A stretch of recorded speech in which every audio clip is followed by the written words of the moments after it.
Welcome to Eat, Sleep, Wine, Repeat, a podcast for all you wine lovers who, if you're like me, just cannot get enough of the good stuff.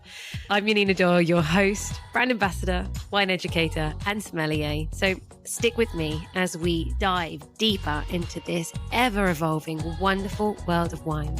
And wherever you are listening to this, cheers to you. Hello, wine friends, and welcome back. This week, we are diving into part 2 of my conversation with the legendary Ernst. And if part 1 was all about Riesling royalty, this one is for the Pinot aficionados. Yes, Ernie is globally celebrated for his work with Riesling, but what you might not know is that he has been quietly and brilliantly building a really deep relationship with Pinot Noir, from the rolling hills of the Pfalz with Villa Wolf Estate to the jewelry soils of Oregon's Willamette Valley. That's Appassionata estate. And he's even recently stepped into the sacred ground of Burgundy itself. In this episode, we talk about why Pinot Noir's captured his heart and what style of Pinot Noir he is chasing. You'll learn more about the Pfalz region itself, the contrast between Pinot Noir from Pfalz and Oregon and what each terroir brings to the glass, his newest adventure reviving an estate in Puligny-Montrachet and launching his Burgundy label Perron de Mouton. And Ernie is not afraid to share his truth. Towards the end, you're going to get a great truth bomb. Get ready to find out what Ernie thinks of low yields and quality. So pour yourself a glass and let's explore the world of Pinot through the eyes of someone who's truly lived it across continents, vintages, and philosophies.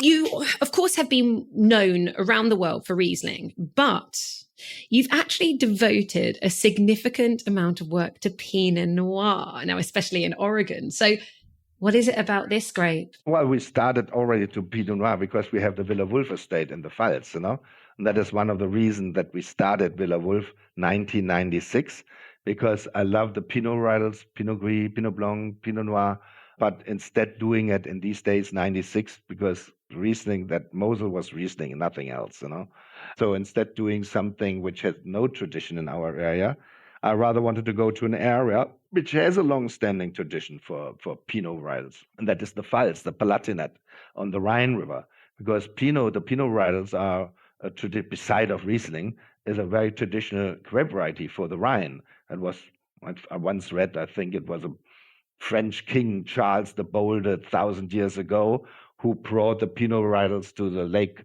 Constance, and then it had been moving up the Rhine, so that we have all along the Rhine the Pinots, not only in the German side, also in Alsace. Alsace has also Pinot Blanc, Pinot Gris, Pinot Noir. And so the typical, more than 1,000 years of tradition in the Rhine, on the Rhine. So, and therefore I thought I'd rather go to a region which has a long-standing tradition for these grape varieties, as starting something on the Mosel, which is famous for Riesling, but not famous for Pinot Noir or Pinot Gris or Pinot Blanc. And so I found this wonderful estate, Villa Wolf, in 1986, beautiful old estate. And here we concentrate mostly, we do also Riesling, sure, Germany is Riesling, but we concentrate here on Pinot, Pinot varietals, Pinot Gris, Pinot Blanc, Pinot Noir. And here we are, the Villa Wolf Pinot Noir. And yeah, I love Pinot Noir because why do I love Pinot Noir? Because for me, Pinot Noir and Riesling is the red and the white twin. There are so many similarities, both cool climate grapes. Both are fruit-driven when they're young, different fruits, sure, but fruit-driven when they're young. Both have great aging potential if they are good. With age, old Pinot Noir and old Riesling develop even the same kind of aroma structure of old wines, what the French call sous bois, we call it Firne.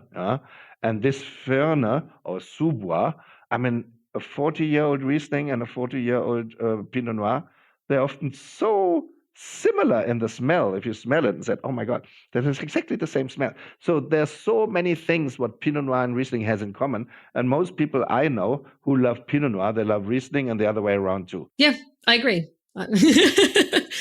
I'm also one of them. Interesting on this label that I've got. So I have the Pinot Noir 2022 Villa Wolf in my hands.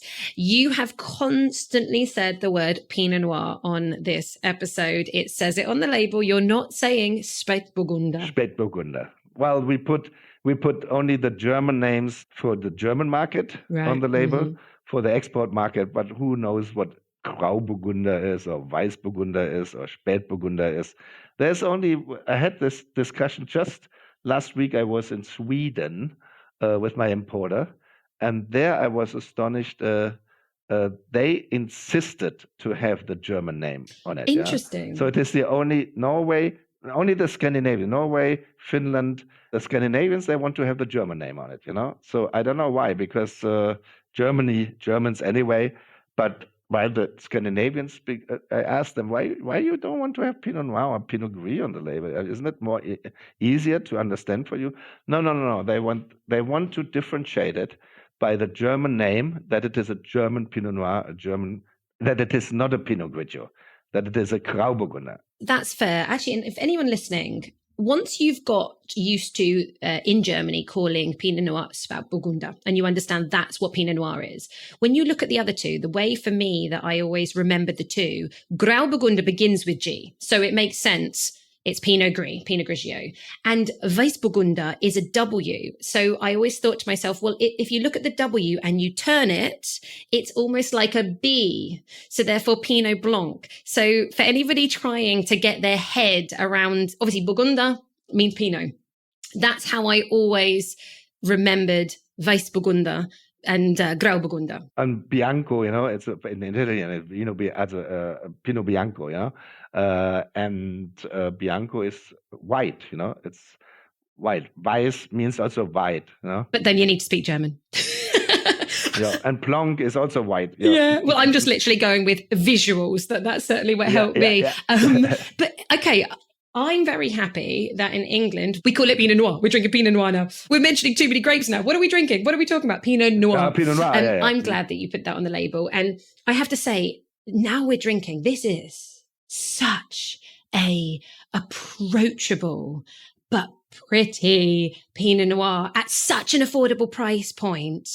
That's the thing. And we are possibly the only one with this kind of price point, because we know that this kind of price point, the people drink younger, but it doesn't necessarily mean that you can't age this wine. I had even a 2003, so nearly over 20 years old, and was still beautiful. Okay, that's interesting. And that was in these days under cork.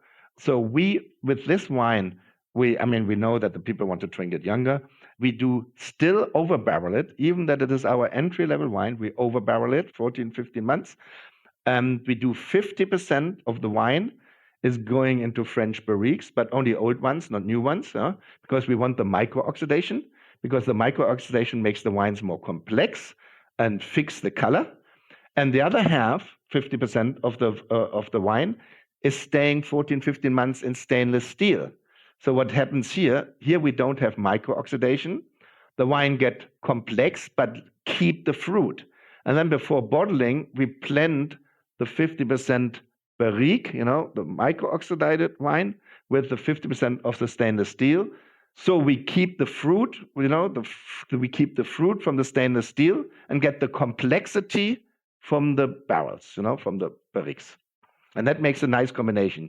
You have the fruit and the complexity from the barrel and the fruit from the stainless steel. I could drink this every day. For everybody just to understand, when we say entry level, in the UK, £12.99 at Cheers Wine Merchants. Adnams is selling it at £13.49. Vinham is selling it at £13.15. So really easy to get hold of. I feel with this wine that I am walking through a forest, but on a very nice spring day. It's very berried, but then there's some like boysenberries as well as cherries. There's a smoky note, but it's very faint, and it's not like smoke from wood. It's like almost like a bit of incense sticks. There's that like herbiness of like fresh leaves that have fallen, but the texture, there's like the tannins are like they're satin. Soft, they're satin, like I was going to go silky, but I feel like no, because I can still feel them. They're satin-like. So I hope that that's drawing something for people to understand. But it's just I love that this is grapefruits, but that little herbal, slightly spicy, slightly smoky edge. It's just but really just approachable, just soft, really just vibrant, really fresh. Are these made with, I presume, German clones of Pinot Noir? Well, yeah, but nowadays, they try a lot of clones, French clones, German clones, and so this is not from one clone. This is the production is bigger here, and so it is all kind of, and it's basically all kind of clones in there, In Germany, in Pfalz at the moment, is there a lot of experimentation with all these different clones, or is there still that preference for a German clone being in Germany? No. I mean, a lot of people have the French clones nowadays, planted, but there are still some German clones.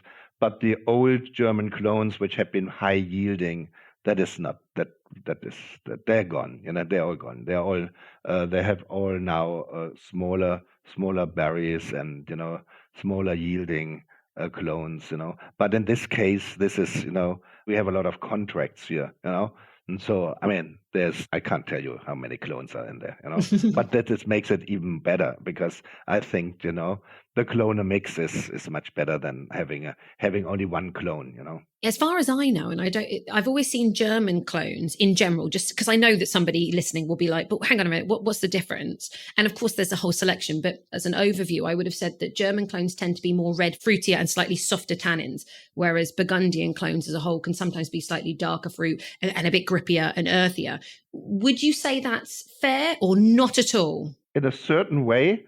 But in this case, it is also Germany that's not from limestone. This wine is not from limestone. And you see, limestone in Burgundy is quite different, There's a higher in acidity, even a bit more crippy, even as a young wine. If you have a Bourgogne Rouge now, a regional wine, Bourgogne Rouge, that can be sometimes a little bit hard, if that young, drink yet young, These are often not made, and I think that's the reason we use still barriques, even for such and Bourgogne Rouge is from Bouchard or whatever, that is 100% stainless steel and 9 months, if at all, in stainless steel, and that's it, And so, but that I think even for an entry-level wine, you should use a great winemaking, to make better wines out of it, And so that is very important. I tell you, I don't know anybody who's doing over-barreling with this kind of quality. Well, I do. You. Any barrels, And so, yeah, it is a super, yeah, this wine is extremely successful, I must say, because of the price. Yeah, sure, This is above and beyond. A Bourgogne Rouge is twice the price, 100%. I totally agree. But let's not talk about them. We're here to talk about you and Pfalz. I know I've ruined it. I took us on to French clones. Moving on. No. Bring it back to the Pfalz. So the Pfalz is actually bordering on I'm going to go French again, but on Alsace, on France, and then obviously the northern part a little bit further away. Yeah, northern part. The northern part, the northern part of Alsace, exactly, borders to the Pfalz. Exactly. So because we are on the same side, the Pfalz Palatinate is on the same side of the Rhine as Alsace. Baden is on the other side of Alsace, cross the Rhine, So hopefully people can, in their head or look on a map and they'll see where the region is. We talked in the episode before about Mosel. We discussed the river and the steep hills. What's Pfalz look like? Yeah, the Pfalz, you have the hard mountains. Basically, the hard mountains are the tail of the Vosges mountains, So the Vosges mountains, if they're coming towards Germany, they are lower elevation, So they go lower and lower, and then ends up in the Pfalz with what we call the hard mountains. They're by far not as high anymore. By far not anymore as high as the Vosges mountains. So, and then in between the Vosges mountains, more north on the German side, the hard mountains. On the other side of the Rhine is the Black Forest mountains. That is basically the old Rhine riverbed. It was a gigantic sea, basically, this the Rhine River in these very, very old days.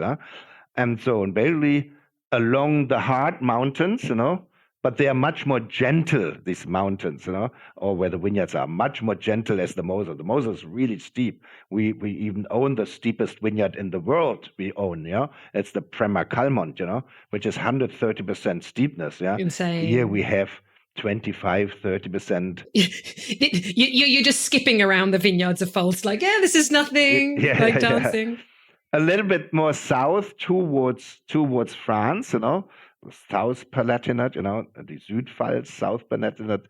There, if you go there, it gets a little bit higher and more hilly-billy, They have a little bit more steeper slope, but still not by far not as steep as the Mosel. But here we see also steeper vineyards and a more versatile soil structure. But we are in the Middle Hart, the Middle Hart Mountains, and here they are the most famous vineyards are here, Pechstein and whatever, Ungeheuer. Here we have towards the riverbed sandy soils, so drained soil, sandstone, the old riverbed, belly, gravel, so kind of sedimentary soil from the old huge Rhine River. And here we grow mostly the Pinot Noir, and that is a warm soils. Warm soils here we get easily. People in the old days, they always said, "Oh, what you guys doing in Germany, Pinot Noir? Do you get it ripe at all there?" That's bullshit. I mean, if I want, but I hate Pinot Noir with high alcohol. I could harvest them also with 14%. Oh, interesting. But I don't want that. Oh, yeah. But I don't want this high alcohol. Because also like Riesling, I don't think that neither Riesling and neither Pinot Noir perform better with high alcohol. I had Pinot Noirs from Oregon with 15.5 alcohol. Sorry. I mean, I can drink Shiraz then too, And so Pinot Noir shows its versatility by lower alcohol. I would say it's between 12.5 and 13.5 alcohol. That is for me the optimum, final alcohol level for Pinot Noir. That it shows all the expression what Pinot Noir, what we love on Pinot Noir. The old world drinker love on Pinot Noir. Say it that way, Fair. But I agree with you on the whole, having to make sure that the alcohol level stays low, because as far as I know in Pfalz, it's surprisingly warmer than people might think, with the fact that fig trees grow there. You've got almond trees. Lemon trees. Yeah. And because it's called, what the area is called in Germany? It's the Tuscany of Germany. Ah, okay. Yeah. You're selling it to me. I need to come. Tuscany of Germany. Yeah, it's warm there. It has it has more Mediterranean vegetation, And that's true. Yeah, it is, and also less rainfall. It's even getting difficult nowadays to do dry farming. In some vintages we are on the edge of dry farming because we have so not much soil, and then with the sandy soil, which anyway drains the water away very fast. So from that point of view, it is much warmer as on the Mosel. And actually as well, from watching other interviews and learning about this region, because it's so close to France, and because over in history at one point it was owned by the French, then it was German again, then it was French. Yeah. But what's actually meant, not only is there actually a beautiful diversity of different grapes in that region, but there's a lot of apparently diversity of just mindset and people, and maybe more experimentation going on there. But it seems that there's a real openness in Pfalz? Well, I would say the Pfalz on Rheinhessen, say the Rhine, had been concentrating since, we can say 25 years now, more, 25 years, more than end of the 90s, early 2000, They concentrated only on the dry style. Most of these very famous estates, we too, in Villa Wolf, we do only dry wines, We don't produce these, what we think in the Mosel, these wonderful Cabernet and Spätlese wines, but we have enough acidity to balance out the residual sweetness, So they had been going straight to one style of wine, only dry wines. That they made their name for, with the dry style wines, the dry GG, dry Village, dry Premier Cru. And so in the Mosel, we still have this kind of, two hearts and one press, We love our fruity style Cabernet, but we love also our dry style wines. So from that point of view, might be a little bit more confusing for the consumer that he still has here the problem, is it now sweet or is it dry? And that's the reason I put on every bottle which is dry, I put a dry sticker on it, that the people are pretty clear. We're no dry sticker on a Dr. Losen, which has no dry sticker. It's this traditional, wonderful fruity style wine. Kabinett Spätes Auslese, if a predicate is on there. If there's a dry sticker on the wine, it's dry. It's dry. It's on the front label, a dry sticker. On the back label, we have dry again. So, I mean, people can't miss it, you know? So what was that again? If there's a dry sticker, what does that mean? GG. No, sorry, right. Otherwise, we'll go down that route. Yeah.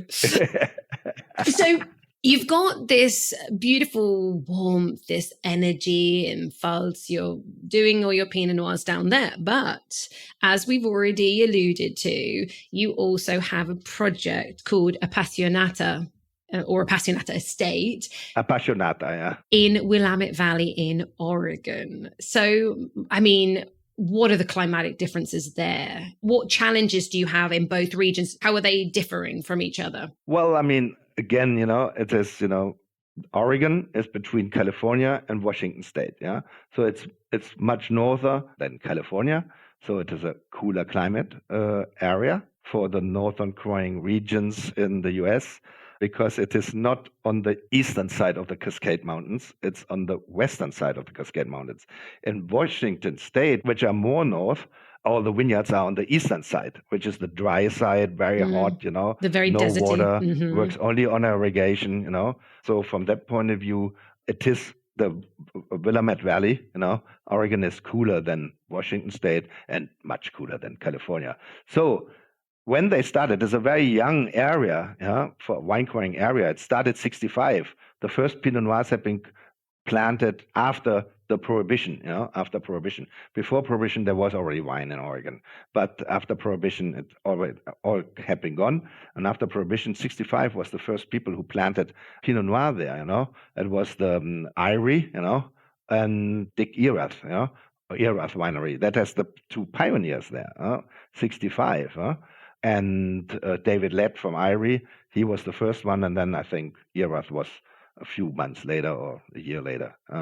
And it proved that this seems to be a great area for Pinot Noir. And as I said, I love Pinot Noir, I did Pinot Noir in the Pfalz, but therefore that we have our own importing company, Losen Brothers USA in the US. Yes, this is another one of your many, many projects and the evolution of Ernie. And that is in Portland, Oregon, the head office or the holding company. It's 4 companies now in the US. The holding company is in Portland. And so therefore I've been traveling since decades, 30 years to Oregon, I met all the growers and then, suddenly it's a logical thing. It just happened. This desire to grow Pinot Noir, especially that I'm a big fan of Pinot Noir, to grow something. So, and we started the first wine, which we produced in 2005, Appassionata, we called it, because all our projects, foreign projects, are named after pieces of Beethoven, And Eroica is a piece which Beethoven wrote for Napoleon, Heroic, because he was a big fan of Napoleon. After all the wars, he was not a big fan anymore. he donated this piece Eroica to Beethoven. Then he took it away again, And Eroica, heroic, I thought, doing a Pinot Noir, a Riesling project in Washington is very heroic. And Appassionata shows, it's also another piece, it's a sonata from Beethoven, shows my passion for Pinot Noir. And so we used this piece of Beethoven to name our project Appassionata, And here we do it also differently, because I thought we have to do it differently, because in America they always, they produce the wine, bottle it immediately out into the market, far too early. Appassionata, I said, that will be a project that we age the wine again at our home, like we do our GG Reserve, GG Homage, or whatever. And here we will also age them by soil type. We have 3 different soil types at Appassionata Vineyard. And so we have first the sedimentary soil from the Missoula flood, Then you have the red volcanic Jory from the volcanic, Cascade Mountains, it was a volcanic area, and all the tops, of the hills, which have been not reached by the Mesula flood, where you have the sedimentary soil.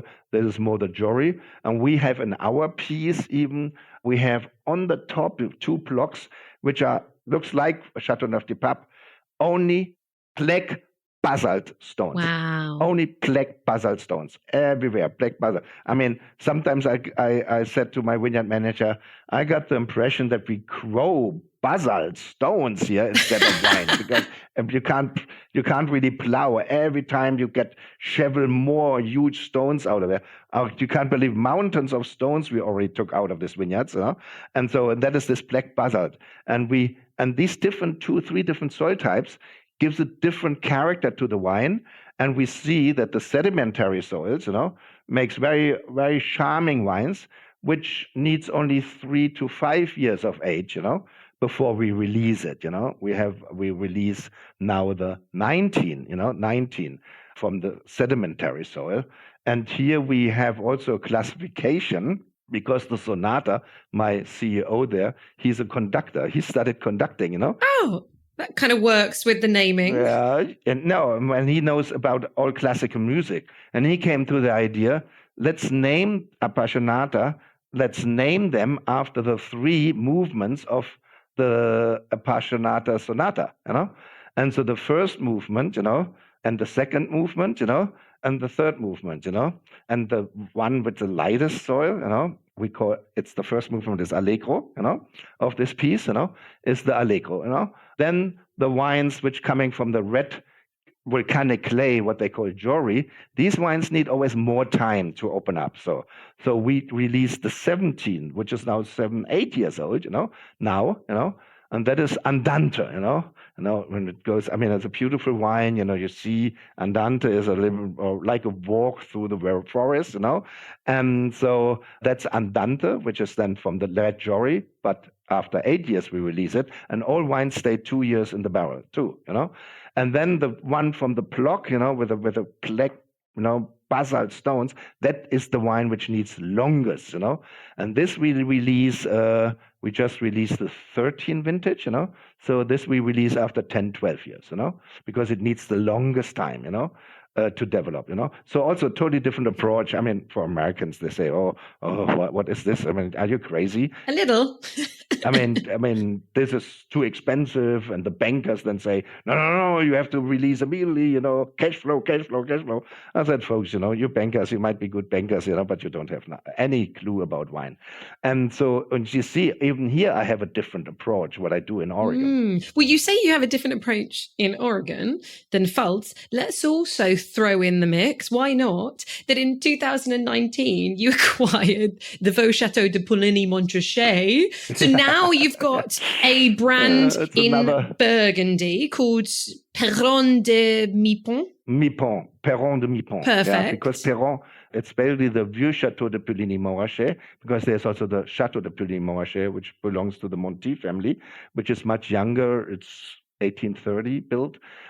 This Vieux Chateau was built 1450, and it was Monsieur, an aristocrat, Monsieur Perron de Mipon, who was the builder and first owner of Vieux Chateau in 1450. He built it, was the first owner. He was the mayor of Beaune in these days, And so that's the reason we use the name of the builder and the first owner for our project, which is a négociant business. So we buy the fruit, make it under the Perron de Mipon négoce label, So we are not producing from our own vineyards, we produce from contracts, And so, but it is, sometimes was not, and I never made, all these decisions are not made by a strategy or by a business plan. This friend who owns the other half phoned me and said, hey, I have the first refusal on the other half of the chateau, do you want to buy it? And I said, what? Why should I buy this, And so, but, I don't want to have, Russians and Chinese buying it, And so I want the neighbor, which I know very long. I know him very long. He's a great guy, Dutch guy. And so Yeah, and then I said, because I'm a big Burgundy lover, collecting Burgundies since 1985. I don't know. I definitely can't drink them anymore. Or, I have possibly 8, 9, 10,000 bottles of Burgundy. Shall I come and help you? I Yeah, think, yeah. yeah, But okay. even we two can't do it anymore until end of our Well, then life. don't I feel no guilt in And opening them up with you? Yeah. And so from that point of view, yes, Perron de Mépon is something now in Burgundy, sure. It is exciting, exciting. Also, you learn a lot there again. Oh my God. So it's again, a totally different approach, Each country is different, with the same grape variety, but it's different. You have to learn to learn about this environment again, which is totally different to the Pfalz, totally different to Oregon, Burgundy, yeah, it's the place where it was born, the Pinot Noir or whatever, We're still in the learning curve. Fair enough. Yeah, exactly. But are you trying to also keep your wines in this Burgundy brand aged for longer before release? Are you still keeping that personal winemaking philosophy? Yes, exactly. Yeah, that is what we just, it's a little more difficult sometimes also here to convince people, to do it, but we still just, I just have been talking to my German winemaker here, who should follow up this project, So yeah, that is the same goal. So imagine, you've got these different projects. They all deserve different winemaking techniques or attention. But for you specifically, when you're crafting Pinot Noir, what are you chasing? Are you chasing purity? Is it elegance? Yeah, well, I mean, but for me, Pinot Noir doesn't matter where you grow it. As I said, it's a cool climate grape, and I want the fruit when it is young, elegance, finesse, complexity, but I don't want this crazy alcohol levels. It should be because I also love that if wines can age, because I drink only Pinot Noirs with age, and then if I talk about age, then minimum 25 years old, You're a patient man. So for 90s and 97, 98, I have cases which I never opened yet, from the late 80s even, and this style, I want to do everywhere, So that's the reason I would never go to California and making Pinot Noir there, because all the Californian Pinot Noirs are mostly very rich and very big. And I don't want to criticize this, but this is not my style of wine. I go to areas where I can produce my style of Pinot Noir, as I said, it's not a criticism. Everybody should be super free, whatever he want to do, but I found my style of Pinot Noir, and this is basically this style of Pinot Noir I want to produce everywhere, at least where I do Pinot Noir, But you will always have the differences of the soil, the clima, limestone is not sandy soils, and volcanic soil will never express a Pinot Noir like you have from limestone and Burgundy, It's different, but it can still also be elegant and finesse and complex, and ageability, So we're talking about soils obviously having their impact, but the winemaking, of course, the choices has an impact. So a lot of people, when they're talking about Pinot Noir, we talk about, did it have whole cluster fermentation or did you destem? Is this something that for you depends on the region, the soil, the year? We decide often desstemming, more desstemming, less desstemming, more. We decide more on behalf of the vintage, because every vintage, and that's not like in the old days anymore, because we have so much, say, weather change. They call it global warming, but I think it's more crazy weather. Climate chaos. It's crazy, and we have to. Nowadays, every harvest, and the old days, these winemakers said, we do every year the same, and so, but this is sadly not anymore possible, because every year is extremely challenging nowadays, It's even vintages. In the old days, you always try to compare vintages with old vintage. This vintage is like 59, or this vintage is like 64 or so, Nowadays, we have vintages, you can compare it with, like 23, very hot, even hotter than 2003, but you still can't compare it. The 23 is really great. I don't know why, and the 2003, which was not even as hot as 23, is difficult, and with ageability. So even that you can't compare anymore, And so from that point of view, we have to react at harvest with a selection, the selection in the vineyard, and then that you have a bit of experience. It always forces you every year to do a slightly different treatment, And so that can be in some vintages 100% full cluster, and say in extreme. And the other vintage, it is destemmed, or only 40% or 30% destemmed. It is, we try to compensate a little bit this kind of problems or challenging vintages. We try to compensate it with then what treatment we do with the grapes. Would you say, though, that in general, the warmer the vintage, the sunnier the vintage, the easier it is to work with stems? So like in general, if you've got a really tough cold vintage, take them out because they're just going to be too green. Too hard, too high acidity, because tannins are nothing else as an acidity, it's an acidity tannins. And so that's true. A warm vintage where the tannins are riper, then also the stalks are riper. In a lesser good vintage, the stalks are very green, very aggressive. I think you don't want to have that many stalks then with fermenting with your Pinot Noirs, that could be pretty harsh, and stringent, And so you have to find every year the right balance, of tannins and ripeness, and fruit.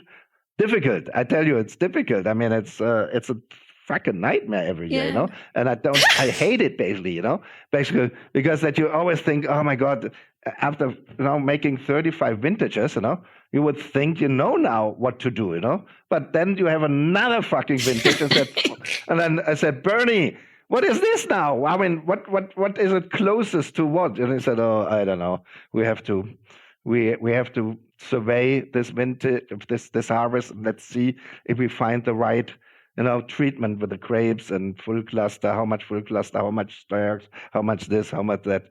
Oh, God. You think, but I think it will not stop, even if we turn 100, No, I get it. I speak to winemakers and it's like, if you have the stems in there, sometimes also they can work as great nets to like filter. So that can be really positive and that can change the texture. So I'm like, sometimes people create layer cakes where there'll be like a layer of whole bunch, layer of stems, layer of whole bunch, layer of stems. I'm like, I'm just trying to pick winemakers' brains as to like, why do it? But it is quite clearly true that there are just so many factors, and per vintage, it's always going to be different, right? I suppose as well for you though, philosophy on oak, because oak can easily overwhelm Pinot Noir, which is a thin-skinned grape. Is there anywhere of your Pinots that you are using a little bit more? Are you using barrels on any of your Pinots? Yeah, sure. Even with the entry level, but it's barriques, but old barriques, no.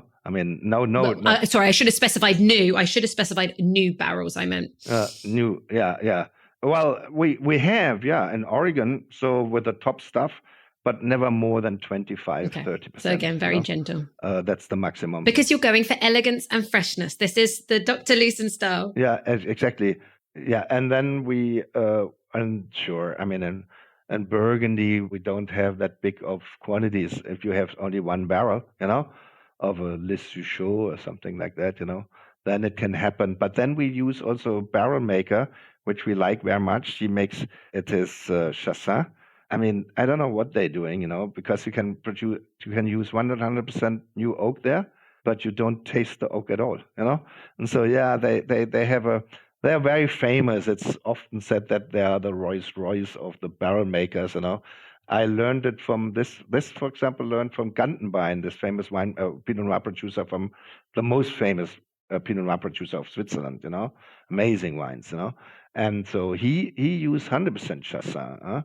And so because the elegance I liked on this kind of barrel. So we use also a lot of, when we use new oak, the 20-30%, and so even in Burgundy, even with the Bourgogne Blanc or Bourgogne Rouge, both we use up to 10%, new oak, Then I use mostly Chassin, because it makes it. Even with the barrel, sorry that this whole thing is so complex. Pinot Noir is a diva, you can't standardize. No, she's the heartbreak, right? Riesling is so much easier to produce as Pinot Noir. My God, this is such a bitch Pinot Noir, every year something else, and so oh God, and, and then so then you have to find also out which barrel regime, if you use new barrel, works best, For you, with all of, just as you said, with the Heartbreak Grape, with this Diva, with Pinot over so many vintages across different countries, has there been a specific moment where you felt that you've achieved, has been the most surprising, the most rewarding, or even the most challenging? Is there a memory of Pinot Noir on one vintage that sticks in your mind? Well, good question. It depends on the area. Because you can't compare the same great vintages. A great vintage here in Germany is not necessarily a great vintage in Oregon or in Burgundy or whatever. It depends on the vintages. So 19 in Burgundy, for example, beautiful wines now. Doesn't need even that much age. And so, or in Oregon, I like very much the 2014, beautiful wines, 14, Yeah, you have your vintages, which, sure, you just get used to vintage and then the new vintage is on again, That's crazy, it's turning June now, May. So, God, I still feel that we just get out of the last harvest, and it's only 3-4 months to go for the next vintage. It's crazy, huh? Yeah, I know. And I suppose as well, alongside the fact that you have all these different projects, but then as the climate shift, as you've mentioned, climate chaos and temperatures are rising, you have to adapt what you're doing for Pinot Noir. So, as an example, have you actually had to adapt the winemaking slightly in those cooler zones like Germany being, have you noticed a difference and had to are you picking earlier? Well, we try to pick at least with in a certain. I wouldn't let it hang until it is 15. So we take samplings out of the vineyards, and so to check on these things, But yeah, as I said, I would never go to keep it up to 14 or 15, So because it's not the style. Sure, then this is the whole thing. Sure, you have to go to the vineyard and have a look, when you want to start harvesting, And if you're looking if it is your style, I don't care so much if it is other people's style, it is my style. And if we need to go out, and it is not only sometimes before it gets overripe, or dehydrate, that is something which you have in the New World, that the grapes dehydrate, And then even then, it is allowed in the US and everybody's doing it, If it dehydrates, I rather go back and put water back, which is allowed, to water it down to 13.5 again, instead making the wine with 15.5, Because if you get a föhn, sometimes that happens also in Switzerland. So you have a föhn also in Oregon, then in 2 days, you can't pick suddenly everything in 2 days. Absolutely impossible. But you get this föhn, and then whoop, you get immediately a dehydration, And so from that point of view, yes, and we have to be fair and frank enough, we all know we winemakers can put a lot of nice stories up, and so, but, that is the great thing. If you get old, God, you don't have to do this whole shit anymore. You can tell the people, especially if you have sometimes young colleagues who are telling you stuff and you think, my God, I'm 35 years in the business. I never heard anything like that, And so, because winemaking is a lot of stories too, we all know that, But sometimes I tell you, why not? It is the same thing. If the people, low yield, basically, most winemakers know that, especially now with global warming and more heat, they would better put more yield on there to delay the ripeness, to get longer hang time. We all know that the hang time, is makes really great wines. As longer I can keep the grapes on the vines, and then harvest it at the end at the ideal alcohol level. That makes the greatest wines, But then the people always say, low yield, that makes the great. But then it must be, the ultimate great wine must be, if you make only one bottle out of 1 hectare, that must be the best wine in the world. When I sometimes hear these people, I have only 10, 15 hectoliters or whatever, or 12 or 8 or whatever, I mean, sorry, it is not true anymore. The low yield was real in the 50s, in the 60s, in the 40s, where we had really lousy vintages, and that was absolutely impossible in these vintages. If you yielding these vintages, then you would have wines with 5% or 6% alcohol.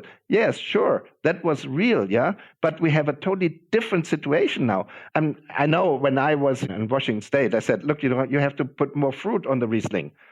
We have to have higher yields here and to extend the hang time. And we said, oh my God, we can't tell this to journalists, We can't tell this to journalists. I said, yeah, but who is the winemakers? The journalists have, they always talk about, everybody is so, oh my God, this guy has only 3 hectoliters on the hectare and think that is the greatest wine then in the world, It's not true that 30, 40, 50 years ago, in 1970, recently in 1978, which was supposed to be a great vintage in Bordeaux, it was a 1978 Grave, That was the first vintage where you had to put the alcohol level on the label.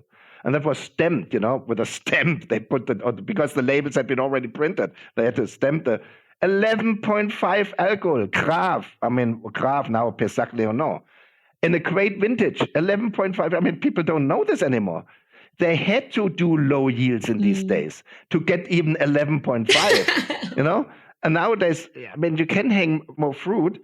The wine has to work harder to get it ripe. But you have a much longer hang time. A much longer hang time means more aroma ripeness, And so, because hang time means aroma ripeness. It's longer you can hang it, And that is the reason possibly why the Mosel always was great. We harvested often until end of November. We had 150, 160 days of hang time.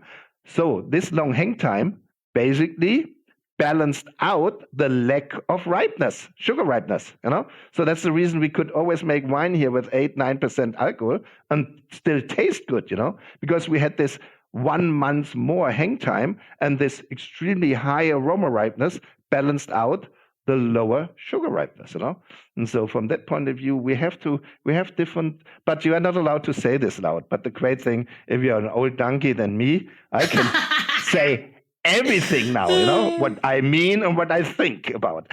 And this is now going to be going out to the world. Okay, so I love that. Thank you. You've literally opened up my mind to, this is so true. We need to start telling a new story. Now, I want to ask you, Ernie, if you could plant Pinot Noir anywhere in the world tomorrow, no expenses spared, maybe you don't have to do any other projects, where would it be?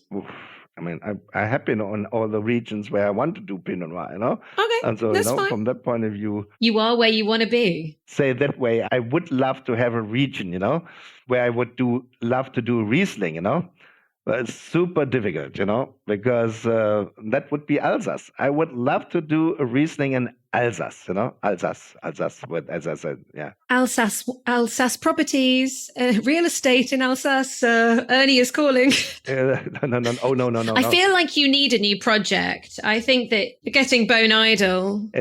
I don't need another one, but it's too much driving already. I already do 500,000 air miles a year, to visit all the countries where we sell and the wineries, where we are involved with, and that's enough now, Fine. I have a few more questions. I'm going to pick your brain that little bit more. What is the best bottle of Pinot that you've had recently that you did not make? Everyone's going to want to know. Oh, well, the best is, I think best is difficult, but the most memorable, most memorable, but that doesn't mean it is the best, There's so many great Pinot Noirs, And that's years ago on a poulet at Nicolas Potel, Okay. Nico is an old friend of mine. And there was a guy, I met him the first time, an American guy who studied in Dijon, winemaking. And so Mike Wersing had a guy which I never saw anybody who had such a great blind tasting, unbelievable. And he brought to the poulet, to our table, Mike, a 69 Chambertin from Rousseau. And that is still for me, the most memorable wine I had, so far, because it was so divine, this wine. I mean, I had a lot of great wines, but this is the most memorable wine. Interesting. No, I love that. I'm going to go and search it and read up the tasting notes. And now to finish off, honestly, it's been so amazing picking your brain, hearing your thoughts, your opinions. You have worked across the globe, with precision and passion. So you've revived historic vineyards and you've pushed loads of boundaries, loads of experiments. So what is one lesson, or a philosophy that you hope the next generation of winemakers will take from your journey, whether it be Pinot Noir, Riesling, or any of your other ventures? What advice could you give? Well, I mean, it is not that certain grape varieties are versatile. The industry is also versatile, and that makes the industry so interesting. That you have wines you possibly yourself don't like very much, like me. I'm not the biggest fan of orange or whatever natural wines, but there's so many different styles also here, that you always find something interesting.